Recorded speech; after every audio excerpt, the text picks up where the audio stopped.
Саламатсыздарбы, мен атым Гүлзар.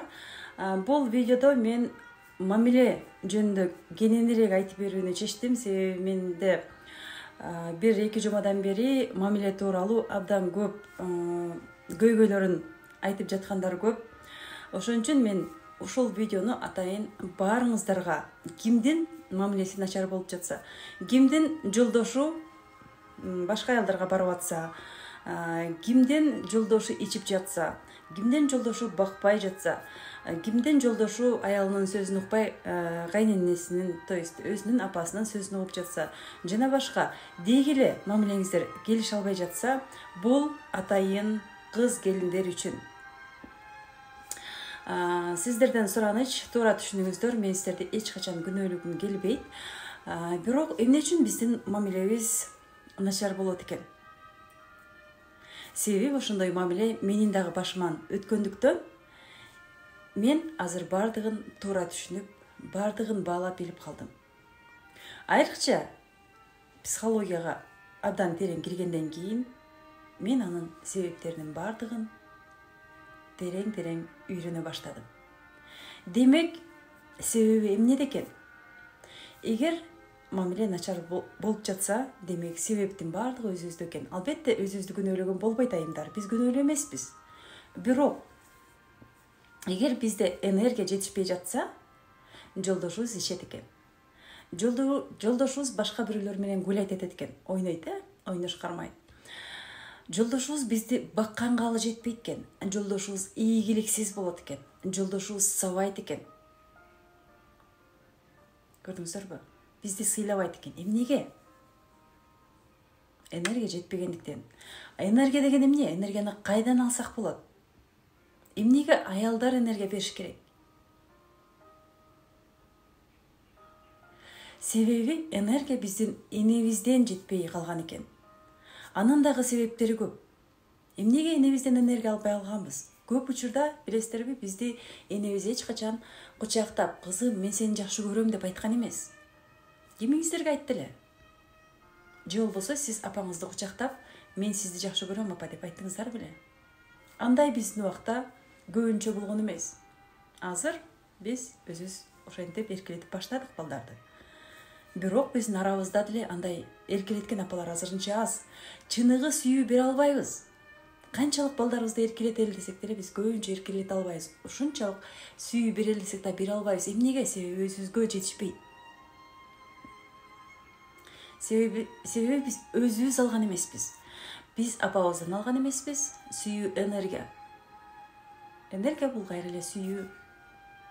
Энергия бул мээрим. Ошол мээримдин жетишпестигинен, ошол сүйүүнүн жетишпестигинен мамиленин начарлашынын дагы себептери ушунда. Ал апабыздан гана эмес, тайэнебизден, анын тайэнелеринен, энелеринен, жети энеге чейин, жети атага чейин мээрим жетишпей калган учурлар дагы болот экен. Албетте биз анын бардыгын өзүбүз чукуп чыга албайбыз. Биз тайэне тайтабызды кээде көрбөгөндөр дагы көбүбүз көргөн эмеспиз, билесиздерби? Аны биз разбордон гана биле алат экенбиз. Разбор аркылуу гана биз энергия ала алат экенбиз, мээрим ала алат экенбиз. Мисалы, апаңызга барып азыр, апа мага энергия бериңизчи, мага сүйүү бериңизчи десеңиз, апаңыз ал тургай түшүнбөйт эмне жөнүндө сөз болуп жатканын. Себеби өзүндө жок, өзү бере албайт бизге. Разбор деген эмне? Разбор деген бул талдоо. Биздин жашообузду абдан терең чукуп талдаган бул разбор деп айтылат. Разбор бул кандай илим деген суроолорда түшүп атат. Бул психология, жөн гана психология. Психология болгондо дагы биздин кыргыз элинин салтына, үрп-адаттарына, биздин динибизге баарына туура келген бул өтө терең талдоо жолу менен эмне кылат экенбиз? Изилдеп, талдайт экенбиз биздин жашоону. Бул жерде эч кандай арам же болбосо динге туура келбеген нерсе жок. Эмнеге туура эмес болсун? Эгер биз адамдардын жашоосун оңдогонго жардам берсек, мамилени оңдогонго жардам берсек, ийгиликтүү болгонго жардам берсек, анын эмнеси арам жолубузу жаман болмок эле. Бул эң сонун нерсе. Эгер колуңуздардан келсе, разбор алганга шашылыңыздар.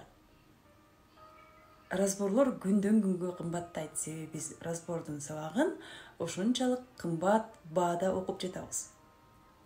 Бирок туура жасаган кишиден разбор алганга аракет кылыңыздар. Азыр 1-2 разбор алып алышып эле, өздөрү атасын апасын коюп алып эле разбор жасагандар көп, бирок андай кишилерден коркуш керек, себеби алар тескерисинче блоктоп салышы мүмкүн. Ошон үчүн туура тандоону өзүңүздөргө ишенип коюңуздар. Бир кыз менен сүйлөштүм. Бир кыз эмес, бир нече кыз менен. Ажырашып кетишкен. Балдары колунда. Кээ бирлери 5 баласы менен таштап кеткен. Жакын арада эле. Кээ бирөө бир баласы менен калган. Кээ бирөө 2-3 менен калгандар дагы бар. Ошолорду көрүп туруп мен өзүмдү көрдүм. Себеби качандыр бир убакта мен да ошентип 2 бала менен калгам, 2 кызым менен калгам. Мен дагы ошондо өзүмдүн жолдошумду күнөөлөгөм. Бирок мен азыр эч кимди күнөөлөбөйм. Өзүмдү да күнөөлөбөйм. Себеби менде дагы энергия жетишкен эмес экен. Менде дагы родовая линия деп коебуз, именно аялдык линиядан тайыны жактан менде дагы жаракка кеткен экен. Эркекти кабыл алуу деген менде болгон эмес экен. Ошон үчүн менде ушундай ажырашуу, кол көтөрүү, гулять эткен ошонун баардыгы менин башымдан өткөн кыздар. Ошон үчүн мен психологияга өтө терең кирип кеткем. Эгер сиздер азыр ажырашып, мисалы, бир балаңыз бар, 2 балаңыз бар, же болбосо таптакыр балаңыз деле жок, бирок ошол бойдон кайра ойлошуңуз мүмкүн. Кийинки жолдошум меники дагы жакшыраак болот деп. Бирок андай болбойт көбүнчө. Көбүнчө экинчи жолдошуңар, же болбосо 3-чүсү, 4-чүсү, 5-чиси андан хуже болот, андан дагы жаманыраак болушу мүмкүн. Эмнеге? Себеби биз өзүбүздү тазалаган жокпуз. Өзүбүздүн душабыз, жан дүйнөбүз ошол эле бойдон калды. Тескерисинче дагы коркунуч көбөйдү бизде. Дагы установкалар, керексиз нерселердин баардыгы көбөйдү. Оюбуз оңолгон жок. Ошол бойдон кайра турмушка чыгып алсаңыздар, жашооңуздар еще хуже болушу мүмкүн. Ошондуктан өзүңүздөрдүн душаңыздарды тазалаганга аракет кылгыла. Кантип тазалайбыз? Трансформация боло турган сабактарга катышкыла. Мен албетте айтпайм, только менин сабактарыма деп. Менде ошондой сабактар бар, билесиздер. Менин трансформациям абдан күчтүү. Себеби мен ошончолук кымбат төлөп окуйм, бирок арзан эле баада сатам, билесиздер. Жана ошондой эле разбор дагы керек. Мага көп учурда суроо беришет, разбор жасатсамбы же болбосо сабакка эле катышсамбы деп. Сабак дагы керек, разбор дагы керек, кыздар. Сабак өзү таануу, жан дүйнөңдү тазалоо, чукуп чыгуу.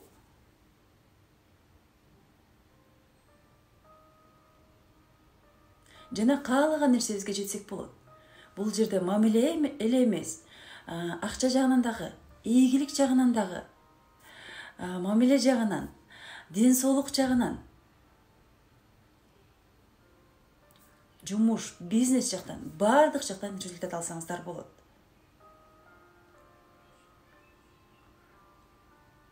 Карьерадан рост кылсаңыздар болот. Эгер бир эле ордуңузда туруп эле эч алдыга жыла албай жатсаңыз, анда биздин сабактар абдан күчтүү, чынында эле. Катышып көрүңүздөр.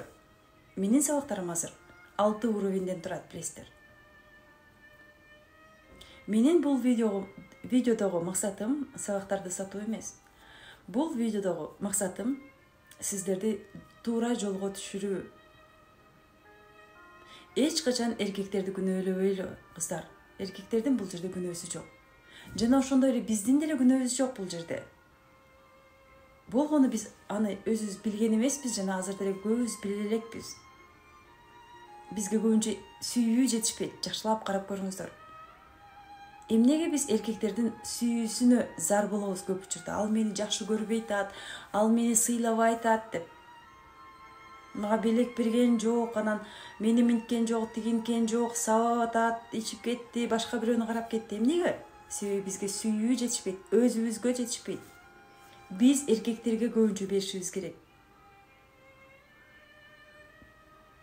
Эркектерден эгер биз канчалык талап кылган сайын, талап кылсак эркектерден, эркектер бизден качат, билесиздерби? Баягы текеден сүт саагандай эле да, сүт талап кылгандай эле.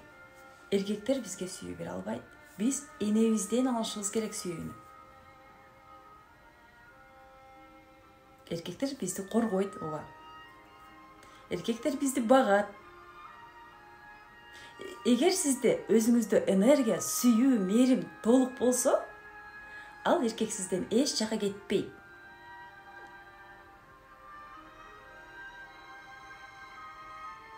Ошон үчүн сөзсүз түрдө өзүңүзгө энергия, мээрим, сүйүү алганга аракет кылыңыз.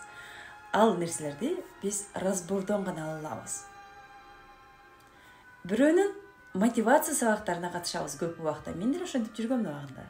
А бирок ал мотивация убактылуу болуп калат, эртеси эле баягы шариктин жел чыкканда шалбырап калат го, ошондой болуп эле шалбырап калчубуз, Эмнеге дагы деле мотивация сабактарды издей беребиз? Эмнеге трансформация сабактары кызыксыз көрүнөт? Себеби мотивация сабактары убактылуу эмоция тартуулайт, убактылуу сүйүү берип коет, сизге кичине сүйүү берип коет.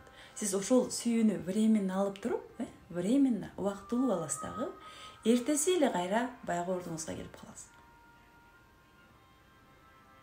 Сен кыйынсың, сенин колуңдан келет деген жакшы сөздөрдү айтып койсо, ооба дейсиз дагы, бир күндөн кийин баягы элесиз.